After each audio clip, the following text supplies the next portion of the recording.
ambayo kwayo tutastafidi na kufaidika na maudhui ambayo itakuwa na muendelezo. Na darasa hili limetengenezewa akhbari au limetengenezewa kichwa cha habari ya kwamba ulimwengu wa siri. Ulimwengu wa siri ndio darasa letu tutakayokuwa nalo kwa muda mrefu kidogo, na itakuwa na sehemu moja, sehemu ya pili, mpaka hapo ambapo Allah tabaraka wa taala atakavyotukadiria kufikia mwisho au tamati wa darasa letu hili pendwa. Kwa wewe ambaye umepata darasa hii, usiache kuisambaza kwa watu wengine ili na wao wapate kustafidi na kufaidika na kufanikiwa katika yale ambayo tutayaeleza katika darasa yetu hii. Lakini licha ya hapo, kutakuwa kuna zawadi tofauti tofauti ambazo leo nitazitambulisha kwenu rasmi kuanzia darasa langu siku hii ya kwanza na muendelezo wa darasa zangu zote takazokuwa nazo hapa, ili watu wakaweze kufaidika katika kuondoa maradhi yao ya kishaitani, ya kisihiri, ya kichawi, kupandisha nyota zao, biashara zao, ndoa zao zikawe sawa sawa, lakini pia vile vile na yale ambao unayoyatamani muonekano na kila ambacho unachokitamani kiwe kikae sawa sawa, basi jua kwa idhini yake Allah tabaraka wa taala, Mwenyezi Mungu anasema waja'alna likulli shay'in sababa. Allah amejalia kila kitu sababu. Waja'alna likulli shay'in sababa, Allah amejalia kila kitu asbabu au sababu. Ikhwani, ndugu zangu Waislamu, darasa letu hili ambalo linazungumzia kwa kichwa cha habari ya kwamba ulimwengu wa siri. Ulimwengu huu wa siri tunaupata wapi? Tunaupata hasa kwa Nabii Allah Suleimani alayhi salam.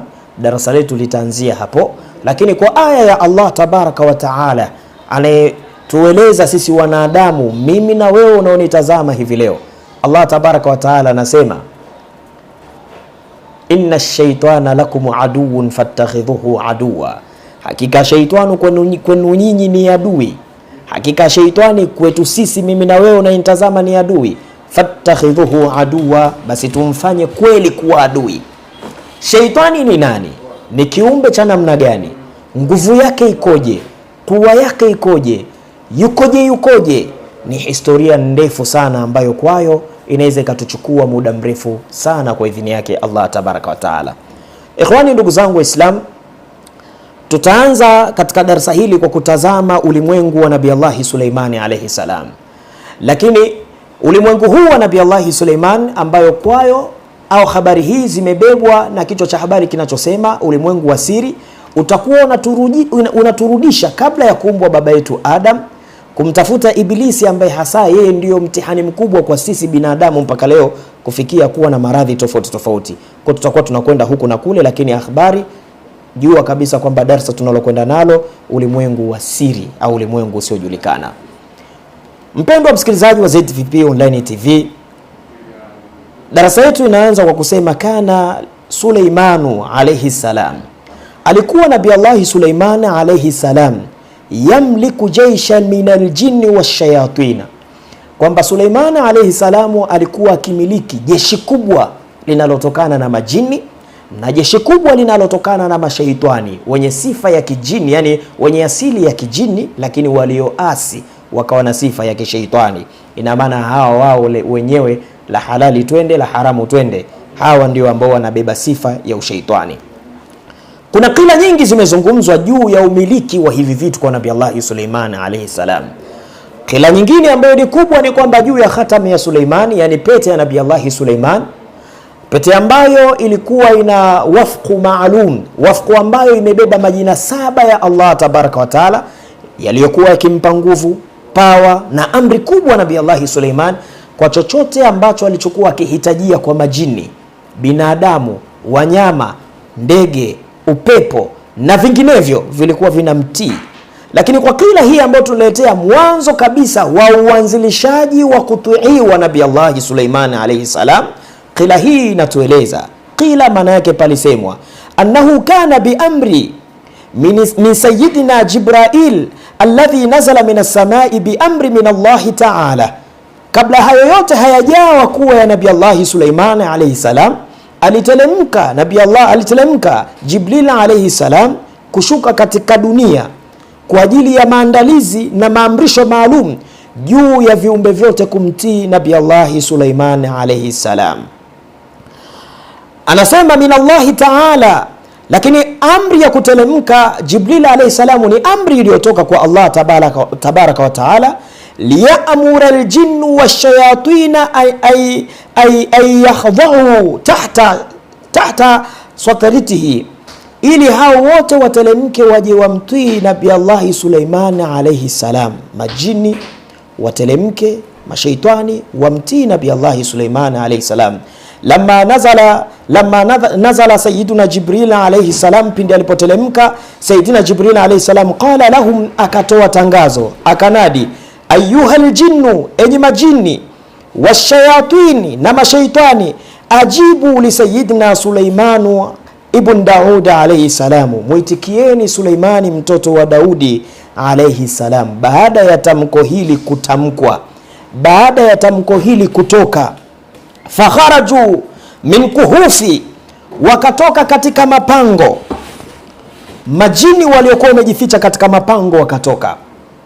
Wal audiyatin, lakini pia katika majangwa, majini waliokuwa wamejihifadhi kuweka maskani yao katika majangwa pia na wao wakatoka. Wa tahta al-ardhi, lakini pia wakatoka chini ya ardhi. Chini ya ardhi walitoka mashaitani. Kwa nini shaitani au jini aweze kutoka katika sehemu ngumu kama hizi? Mwanadamu kuingia katika ardhi ni mpaka kuchimba, lakini jini anapita sehemu yoyote atakayoitaka. Hii ikhwani, ndugu zangu Waislamu, inatokea kutokana na asili yao majini, hasa kwa baba yao au jini wa kwanza kuumbwa aliyejulikana kwa jina la Sumaya. Nakupa kidogo historia kurudi nyuma ili tutakapokwenda na darasa letu upate kunielewa vizuri. Jini wa kwanza kuumbwa alijulikana kwa jina la Sumaya. Sumaya alivyoumbwa na Allah tabaraka wa taala, Mola wetu mlezi akamwambia, ya Sumaya, ewe Sumaya. Ni jini wa kwanza huyu kuumbwa, kama ambavyo unavyoona alivyoumbwa baba yetu Adam kuwa ni mwanadamu wa kwanza. Allah akamweleza, ya Sumaya, ewe Sumaya, tamanna alayya shay'an, tamani kutoka kwangu mimi Mola wako mlezi unachokitaka. Sumaya aliomba mambo matatu. Sumaya aliomba jambo la kwanza, akamwambia, ya Rabbi, ewe Mola wangu, atamanna an naghiba tahta thara, natamani ya Rabbi niweze kuzama katika ardhi na kupita sehemu ambayo kiumbe atakayeumbwa baada yangu iwe ngumu kwake kufanya hicho nitakachokifanya mimi. Hili akakubaliwa, na ndio maana shaitani anaweza kapita popote ambapo wewe mwanadamu huwezi kupita.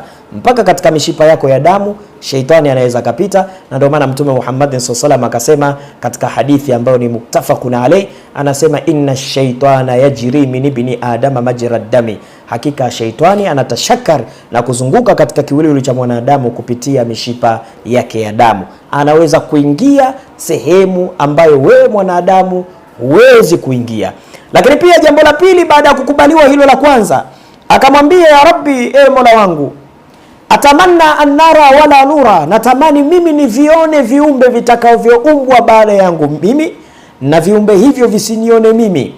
Allah tabaraka wa taala ili alimkubalia kwa sharti, akamkubalia akamwambia, Sumaya, sawa, hawatakuona, lakini kwa wale nitakaowahitari au kuwapa elimu maalum, basi hao watakuona na hao watafanya vile wanavyotaka kwako wewe.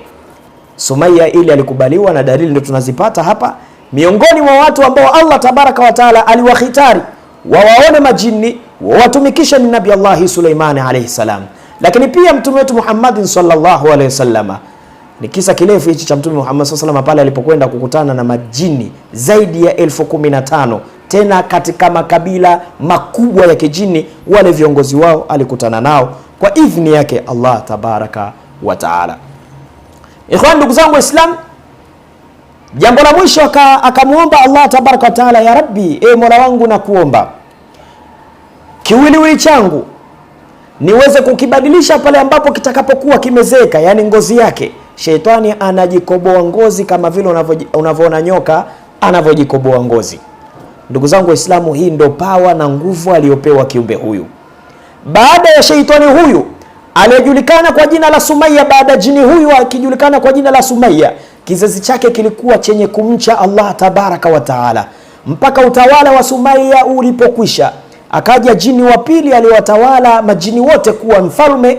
Alikuwa anaitwa Shamail ibn Ra'si min al-Jinni. Shamail ibn Ra'si min al-Jinni, Huyu ndo aliyekuwa baba wa majini wa pili baada ya Sumaya, au mama wa majini wa pili baada ya Sumaya. Baada ya hapo utawala wake fitna iliingia pia na wenyewe uliporomoshwa. Baada ya hapo ndipo kukazalika ufalme wa majini watano wale watawala majini wengine wote, na kipindi hicho ndipo sheitani ambaye anajulikana kwa jina la Azazil au Iblis naye alikuwepo hapo, na hapo sasa ndipo ambapo ilipoanza fitna kubwa juu ya kuporomosha ufalme wa hawa wafalme watano, kwamba tumechoka.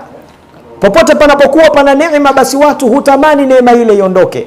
Basi watu wakaanza, majini wakamwaga damu, majini wakauana, fitna ikaenea katika ulimwengu. Hapa pia kuna kila mbili. Naomba unielewe, darasa letu litakuwa na ugumu kidogo, lakini naomba unifuatilie vizuri. Kipindi hicho Azazil yupo au Abasijida yupo. Kila ya kwanza inasema malaika walishuka, ambayo hii ndio kila maarufu, watu wengi wanaifahamu. Malaika walishuka wakawapiga majini, wakawaua, wengine wakakimbia katika bahari, wengine wakakimbia katika mapango, wengine wakakimbia katika majangwa, wengine wakakimbia chini ya ardhi, wengine wakakimbia katika mapoli makubwa. Na kama tunavyoona, baada ya amri ya Nabii Allah Jibril alayhi salam juu ya kwamba wao watoke waje wamtii Nabii Allah Suleiman alayhi salam, tunaambia walitoka minal kuhufi, walitoka katika mapango, wal audiyati, pamoja na majangwa, wa tahta al-ardhi, pamoja na chini ya ardhi, walitoka kwa ajili ya kuja kumtii Nabii Allah Suleiman alayhi salam. Hayo ndio makazi yao baada ya kupigwa. Azazili alikuwa ni kijini kidogo, kitoto kidogo, kikabebwa na malaika kikapelekwa mbinguni, kikakuwa huko, na mengineyo mengi ambayo tunakwisha kuyafahamu au mashehe wengi wamekwisha kuzungumza. Lakini mimi nitakwenda katika kila ya pili katika mazungumzo, katika wapokezi wa kila nyingine. Ukisikia kila kulizungumzwa au namna nyingine ya mapokezi, wanasema kipindi ambacho wametawala mashaitani hao au majini hao watano, na huyu Azazili alikuwa ni mtu mzima tayari. Hii ni kila ya pili, naomba nielewe vizuri mtazamaji, na nitazame kwa masikio, nitazame kwa macho na masikio, nisikilize ambayo yaliyotulizana upate kunielewa. Sheitani huyu ambaye kipindi hicho bado hajalaaniwa kwa sheitani, alijulikana kwa jina la Azazil. Sheitani huyu alikuwa tayari ameshakuwa ni mtu mzima, na alikuwa ni mtu wa ibadati sana, na kipindi hicho milango ya mbingu ya kwanza hii ilikuwa haijafungwa kwa ajili yao. Walikuwa wakipanda na wakikutana katika mbingu ya kwanza na malaika, na wanakaa na kubadilishana yale ya kheri ambayo malaika wanayapata kutoka mbingu ya saba, kuwafundisha majini jinsi gani watakavyomtii Allah tabaraka wa taala. Sasa kwa kila hii ya pili, baada ya umwagaji damu katika ardhi hii ya Allah, huyu Azazil akashindwa kuvumilia kutokana na tauhidi aliyokuwa nayo, takwa alionayo, hivyo akapanda, kwa sababu walikuwa wanaruhusiwa kupanda. Akapanda mpaka juu, akaenda kuomba kwamba yeye apate makazi ya kuishi huko, ili apate kumcha Mola wake mlezi, kwa sababu ya maisha ya ulimwengu yamemshinda kutokana na majini wenzao kufanya mambo yasiotakikana, kumwaga damu na kufanya vitu ambavyo visivyofaa. Ikhwani, ndugu zangu Waislamu wapendwa, watazamaji wa ZVP Online TV, sheitani huyu au Azazil kipindi hicho akakubaliwa, akafanya ibada mno, akamsujudia sana Mola wake mlezi, akashiriki ibada kadri unavyoweza. Wakati yupo amefungamana na kundi la malaika, huku duniani ufisadi umezidi, Allah tabaraka wa taala akawa anampandisha cheo kadri anavyofanya ibada na uchamungu wake unavyoongezeka, mpaka ikafikia mahala akawa ni moja kati ya watu wakubwa ambao wenye kuaminiwa katika mbingu ya kwanza. Hivyo wakati jeshi linashuka kuwapiga hawa majini waliopo katika ardhi, naye akawa ni mmoja wapo wa kutelemka kuja kuwapiga majini waliopo katika ardhi.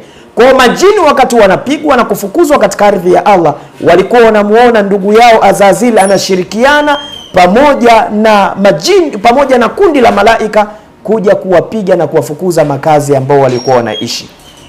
Ikhwani, ndugu zangu Waislamu, tunazungumzia ulimwengu usiojulikana. Sikilize vizuri, au ulimwengu wa siri. Baada ya kuwapiga majini wakakimbia, wakaenda katika sehemu ambazo tumekusha kuzitaja.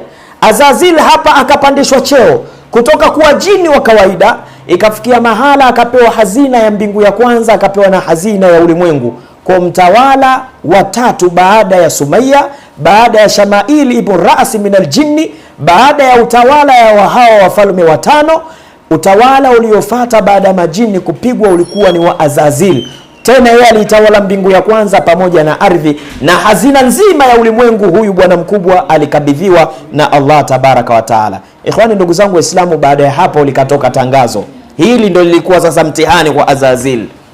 Tangazo lilotoka, inni jailun fil ardhi khalifa, mimi nitaumba. Allah anawatangazia malaika, nitaumba katika ardhi kiongozi. Inna shaytana lakum aduun fattakhidhuhu aduwa. Nguvu ya shaitani ni ipi? Ulimwengu huu usiojulikana, ulimwengu wa siri, utakudadavulia. Unaposikia shaitani, labda unaweza kuhisi ni kiumbe tu cha ajabu ajabu, na ndio maana Mtume akatufundisha, ukitoka asubuhi unaomba dua, ukipanda kwenye kipando chako unaomba dua, ukienda sokoni unaomba dua, ukiingia kazini, ukivaa nguo, kila kitu ni dua. Kwa sababu gani? Shaitani alivyotukalia vibaya baada ya tangazo hili. Ikhwan, ndugu zangu Waislamu, tangazo likatoka, kuna mambo mengi yalipita hapa katikati. Shaitani akaja akawa ni miongoni mwa watu waliolaniwa au kiumbe alilaniwa baada ya kuambiwa amsujudie baba yetu Adam.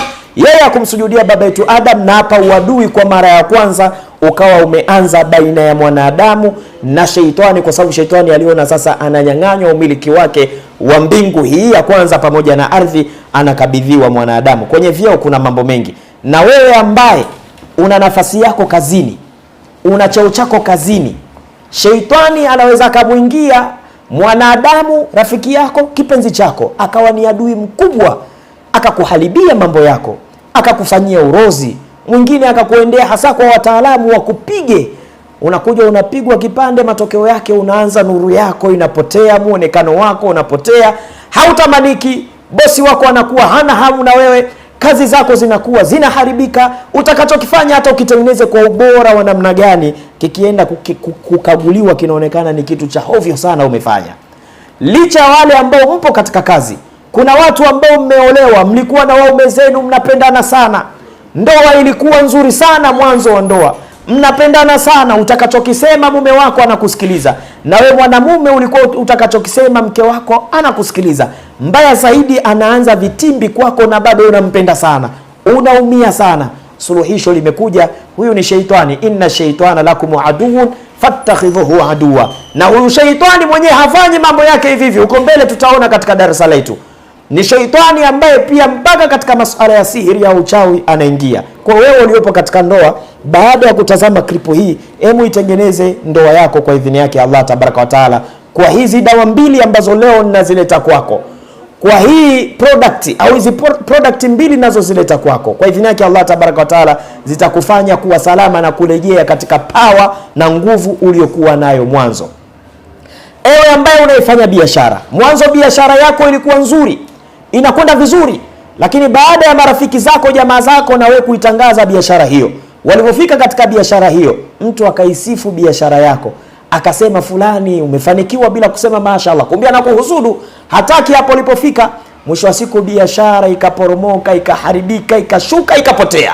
Mwingine anakunuia na waitus kabisa, unaamka unafika eneo lako la biashara, unakuta kuna dawa za ajabu ajabu zimemwagwa, kuna mavyungu yametupwa pale, ili mradi urozi tu, ili mradi wewe uharibikiwe. Leo kwa idhini yake Allah tabaraka wa taala, nimekuletea dawa za namna mbili. Nyota Oil, ambayo dawa hii inakwenda kukusafisha na kukufanya kuwa mpya, kurejea katika hali yako na kuwa na nguvu na nyota yako uliyokuwa nayo hapo awali. Lakini pia kuna nyota ambayo hii dawa, ziko dawa mbili. Kuna hii inaitwa Nyota Oil, lakini kuna hii hapa pia inaitwa Nyota pia vile vile. Ni dawa ambayo inakwenda kukusafisha, inakufanya unarejea kuwa katika kuwa na nguvu ambayo ulikuwa unaitarajia. Kama kupendwa, utarejea katika kupendwa kama ilivyokuwa zamani, na maelekezo nitatoa hapo baadaye inshallah kwa idhini yake Allah tabaraka wa taala. Inna shaytana lakum aduwan fattakhidhuhu adu, hakika shaitani kwenu nyinyi ni adui, basi mfanyeni kweli kuwa ni adui kwa idhini yake Allah tabaraka wa taala. Ikhwani, ndugu zangu Waislamu, na wale ambao kila mnachokifanya hakiwi, yani kazi yako ni kuanzisha jambo ukilianzisha likianza kutimilia tu, basi itafikia mahala ataumwa mke, ataumwa mama, itatokea shoti kwenye biashara, ili mradi fedha uliyopata kama faida iende kule katokomee. Dawa hizi na product hii ambayo tunaileta kwenu ni suluhisho kwa matatizo yenu inshallah kwa idhini yake Allah tabaraka wa taala. Kwa ikhwani, ndugu zangu Waislamu, uadui ulianza hapo. Sasa hawa mashaitani ambao ndio wamebeba hiyo dhima ya baba yao Ibilisi, ambaye mwanzo alikuwa Azazil, na wao walilazimika wakutane na Nabii Allah Suleiman alayhi salam na wawe chini ya Nabii Allah Suleiman alayhi salam. Tunakwenda kumaliza sehemu ya kwanza kwa mfumo huu hapa ufuatayo. Ikhwani, ndugu zangu Waislamu, baada ya Nabii Allah Suleiman ghafla wamemkusanyikia mashaitani kutoka katika sehemu tofauti tofauti, katika sehemu ambazo tumekwisha kuzitaja hapo awali, minal kuhufi, kutoka katika mapango, wal audiyati, kutoka katika majangwa, na tahta al-ardhi, pamoja na chini ya ardhi, na sehemu ambazo hatujazitaja. Wasema waqafu amamahum, na akasimama Nabii Allah Suleimani mbele yao kwa ajili ya kuamrisha, na wao wakisubiria amri kupewa kutoka kwa Nabii Allah Suleimani, amruhu ta'an wa karahan, kutokana na amri ya Nabii Allah Suleimani, watake wasitake lazima wasikilize na watii. Ndugu yangu Muislamu, walichokifanya Nabii Allah Suleimani ni kitu cha ajabu, na hapa sasa ndo tutakwenda kuchambua jini moja moja kwa idhini yake Allah tabaraka wa taala. Ndugu zangu Waislamu, ikhyari Suleimanu alayhi salam, akakhitari Nabii Allah Suleimani, akawachagua Nabii Allah Suleimani miongoni mwao watu ambao au majini ambao walikuwa ni tofauti na wenzao. Akatafuta majini ambao walikuwa na akili nyingi kuliko wengine, lakini pia akawatafuta majini waliokuwa na kuwa au nguvu nyingi kuliko wengine, lakini pia akawatafuta majini waliokuwa na vipaji na vipawa maalum kuliko wengine. Kisha hawa akawajalia uongozi. Hata kwa binadamu wapo katika maskuli ambao watu wamesoma, kuna kijana mmoja anaonekana ni genius, kila anachoambiwa yeye anakisikia na akifanya mtihani anafaulu. Basi ndivyo alivyofanya Nabii Allah Suleimani kuwateua majini hawa. Miongoni mwa jini alianza naye, ambaye leo tutafungia hapa darasa letu, lakini pia sehemu ya pili tutaanza naye jini huyu kumwelezea nguvu yake, alikuwaje na kwa nini Nabii Allah Suleimani alimteua, na binadamu wa sasa hivi wanamtumia vipi jini huyu kuleta madhara katika kiwiliwili chako, huku tukirejea nyuma baada ya sheitani kulaaniwa, ahadi gani aliweka kwako wewe unaonitazama mwanadamu. Wa min hadhihi aljinni ahada ismuhu, na katika hao majini walioteuliwa na Nabii Allah Suleimani, wenye akili nyingi, wenye nguvu nyingi na wenye vipawa maalumu kuliko wengine, aliteuliwa jini ajulikanaye kwa jina la Baalun. Baalun, huyo ndo jini ambaye tutakwenda naye sehemu ya pili kwa idhini yake Allah tabaraka wa taala, nguvu zake, kuwa yake, kwa nini Nabii Allah Suleimani alimteua, na watu wanafanya vipi kupitia jini huyu kuleta madhara kwa viwiliwili vya wanadamu. Lakini ndugu zangu Waislamu, tumekuleteni product hapa kama nilivyosema awali.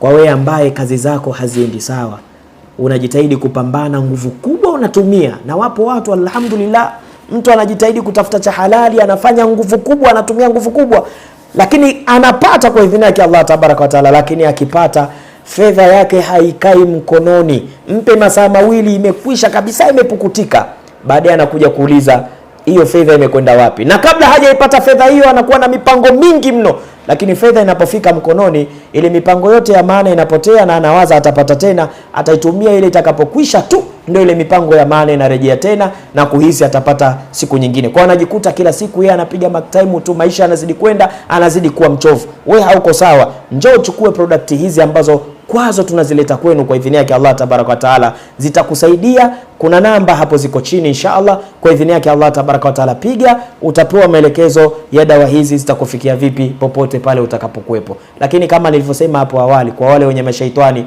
majini mahaba, na uko mbele tutaelezea mengi inshallah juu ya hao mashaitani wanavyofanya kazi katika viwiliwili vya wanadamu. Majini mahaba, unalala unahisi unaingiliwa na unakosa hamu na tendo la ndoa baina yako wewe na mume wako, au mwanamume kwa mkewe. Yani kila unapotaka kushiriki tendo la ndoa na mke wako, nguvu zinakwisha kabisa. Ufanye nini katika matumizi ya dawa hii kwa idhini yake Allah tabaraka wa taala, na upate shifa. Lakini pia kuna uchawi unaoitwa shuhudha au shaabadha. Watu wengi wamehangaika katika majini, wamehangaika kulia kushoto, lakini mwisho wa siku katika upande wa majini mahaba wamefeli, hawafanikiwi. Basi jua, ukiona una dalili zote za majini mahaba na haufanikiwi na product unatumia, basi jua una uchawi unaoitwa shuhudha au shaabadha. Lakini kwa wale wafanya biashara na wafanya kazi, inshallah nimekuleteni dawa hii hapa ambayo inaitwa Nyota Oil kwa idhini yake Allah tabaraka wa taala. Inapatikana kwa namba ambazo utakazopiga hapo chini inshallah, zinazopita kwa idhini yake Allah tabaraka wa taala, utapatiwa kwa gharama nafuu kabisa, lakini inakwenda kufanya mukhalafa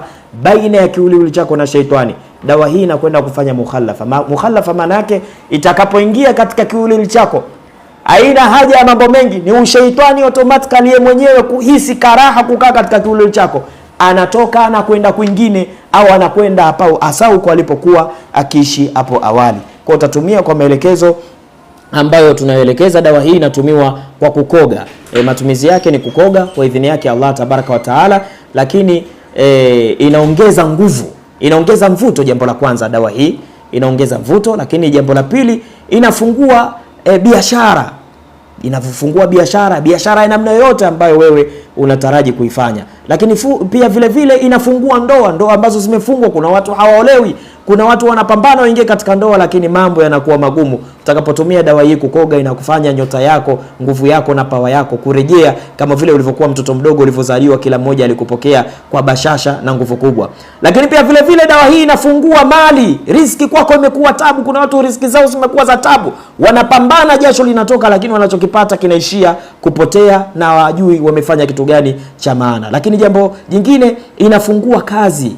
Enyi mnaofanya kazi, mnahangaika, mnajituma sana, lakini mabosi wenu kana kwamba hawaoneni. Kuna watu wanafanya kazi hata mishahara kuongezewa mtihani, na wao ndo kila siku kusimamishwa. Lakini pia vile vile inabatilisha uchawi, sihiri. Kuna aina 410 za uchawi, na zenyewe tutazieleza kupitia hawa majini wanatumika vipi katika uchawi, kama anavyosema al-Imamu al-Adhhari rahimahullah alayhi salam. Inshallah pia vile vile jambo la mwisho anasema inaondoa nuksi, hasadi, mikosi na vitu mfano wa hivyo kwa idhini yake Allah tabaraka wa taala. Sehemu ya kwanza nimekuletea dawa hii ambayo inaitwa Nyota Oil, lakini sehemu ya pili inshallah nitakutangazieni hii dawa nyingine inayofuatia. Kwa tuna dawa mbili hapa ambazo darasa letu lote kuanzia leo, ulimwengu wa siri, ndio dawa ambazo tutazileta kwenu. Jitahidi piga simu hapo uweze kupata maelekezo ya dawa kwa idhini yake Allah tabaraka wa taala, ukatumie maisha yako yakae sawa. Pia vile vile usisahau kusambaza clip hii kwa watu wengine, wakifanikiwa pia Mwenyezi Mungu atakulipa kila la kheri. Wa akulakum, wasalamu alaikum wa rahmatullahi wa barakatuh.